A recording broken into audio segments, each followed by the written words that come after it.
નમસ્કાર દર્શક મિત્રો, કચ્છ કેર ન્યૂઝમાં આપ સૌનું હાર્દિક સ્વાગત છે। હું યશ્વી મહેતા।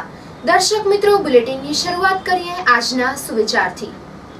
ભૂલ થાય તો સાથ છોડનારા અનેક મળી જશે, પણ ભૂલ થયા પછી તેને સંભાળી લેનારા ખૂબ ઓછા હશે। તો હવે જોઈએ સમાચાર વિસ્તારથી। સાર્ધ શતાબ્દી મહોત્સવના પ્રારંભે પોથી યાત્રા પ્રભાત ફેરીના આયોજનથી ભુજ શહેરના માર્ગો ગાજ્યા। કરોડો મહામંત્રનું પૂજન।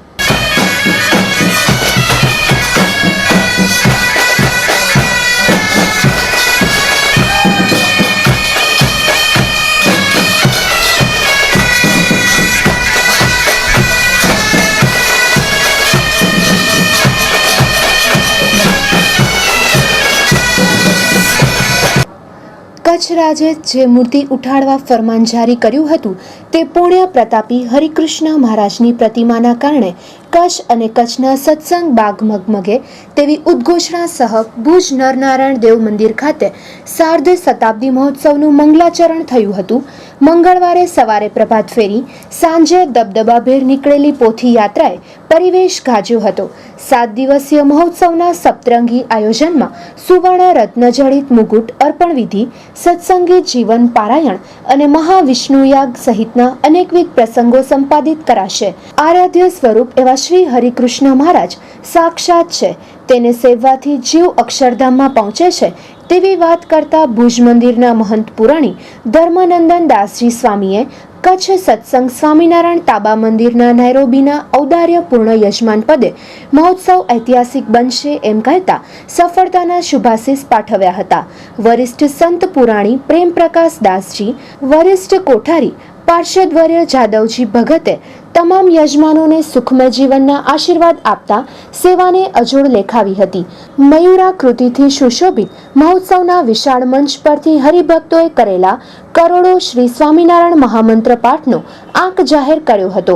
કચ્છ નરનારાયણ દેવ યુવક અને યુવતી મંડળ દ્વારા 150 કલાકની અખંડ ધૂન તેમજ ભુજ મંદિર સંચાલિત ગુરુકુળ સ્વામિનારાયણ કન્યા વિદ્યા મંદિરની છાત્રા લિખિત 1.5 કરોડ મંત્ર જાપથી બમણો જાપ થયો હતો। 150 કિલો જવ અને તલના જાપ થયા હતા। બપોરે યોજાયેલી પોથી યાત્રામાં કચ્છ સત્સંગ નરનારાયણ તાબા મંદિરની પાઇપ બેન્ડે ભુજને ઘેલું લગાડ્યું હતું। સાફા સજ ભક્તોમાં ઉત્સાહ હતો। હરિકૃષ્ણ મહારાજના જય જયકાર સાથે પ્રસાદી મંદિરેથી 150 પોથી કન્યા વિદ્યા મંદિરની કન્યાઓ, યજમાન પરિવારોની મહિલાઓએ વાજતે ગાજતે સભા મંડપમાં પધરાવી હતી। પોથી યાત્રાના યજમાન રવજી ગોવિંદ વરસાણી ના પ્રતિનિધિ નવીનભાઈ પાંચાણી, મુગુટના યજમાનો વાલજીભાઈ કરશન હિરાણી, ગોપાલ લાલજી વેકરિયા, રવજી લાલજી વેકરિયા, લક્ષ્મણ લાલજી વેકરિયા ચારે પરિવારો તથા તાબા મંદિરના ટ્રસ્ટીઓ હરિભક્તો હતા।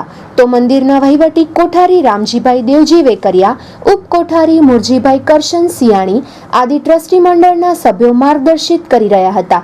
સમગ્ર આયોજનને મંદિરના મહંત પુરાણી ધર્મનંદન દાસજી સ્વામી, પુરાણી પ્રેમ પ્રકાશ દાસજી સ્વામી, કોઠારી પાર્ષદ જાદવજી ભગતના માર્ગદર્શન હેઠળ કોઠારી દેવપ્રકાશ દાસજી સ્વામી, કોઠારી નારાયણ મુનિ દાસજી સ્વામી, વરિષ્ઠ સંત ધર્મચરણ દાસજી સ્વામી, ભોજનાલયમાં શાસ્ત્રી દિવ્ય સ્વરૂપ દાસજી સ્વામી, પુરાણી પુરુષોત્તમ સ્વરૂપ દાસજી સ્વામી, ધર્મ સ્વરૂપ દાસજી સ્વામી આદિ સંતો હરિભક્તોના માધ્યમથી આગળ ધપાવશે। સાંખ્ય યોગી મહંત સાંબાઈ ફઈ આદિ ત્યાગી બહેનો મહિલા વિભાગને માર્ગદર્શિત કરી રહ્યા હતા। યુવક મંડળ સંચાલક સંતો પુરાણી સ્વામી પરમહંસ દાસજી સ્વામી, શાસ્ત્રી સ્વામી અક્ષરપ્રિય દાસજી સ્વામી, સભાપતિ શાસ્ત્રી દેવચરણ દાસજી સ્વામી તથા શાસ્ત્રી સ્વામી ઉત્તમચરણ દાસજી રહ્યા હતા।